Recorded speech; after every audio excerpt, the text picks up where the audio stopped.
this is perhaps not a myth, but maybe more of a misunderstanding. Add one more in, that when you tell someone, you know, what do you do for a living? And you're like, I'm a behavior analyst. And their response back immediately is usually, you're analyzing my behavior right now, aren't you? You're analyzing my behavior right now, aren't you? I don't even know where to go from there. Not really. That's a lot of effort, right? Our assessments and interventions that really, you know, are about the analyzing piece take time and take effort. And so we're not doing that in every social situation that we're in. It's a very structured and intentional process. It's not really sitting, you know, in a family gathering or maybe a work meeting and, you know, looking at someone across the room and analyzing their behavior in that moment. So it's not, you know, something you do casually. There's a lot of intention behind it. Vast amount of the time when we're in a social setting or at home or whatever, we're off the clock, all right?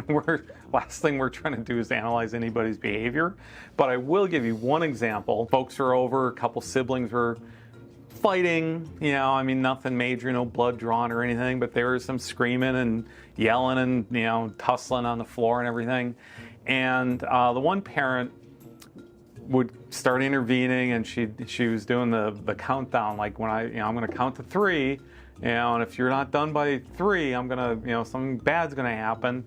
And, you know, it's like 3, 2, I really mean it. I'm going to count to 1 soon. And so that was going on, and then she was doing spending a lot of time trying to figure out who started it, all right? And kind of the general rule of thumb I've always followed, it's kind of like a hockey fight sometimes. It's like, you know, you can't always figure out who started it, like both of them go to the penalty box, right? So at one point later that night, I think I was just sort of sitting there kind of observing all this, and she looked at me and she said, I'm really the problem, aren't I? It's not my kids.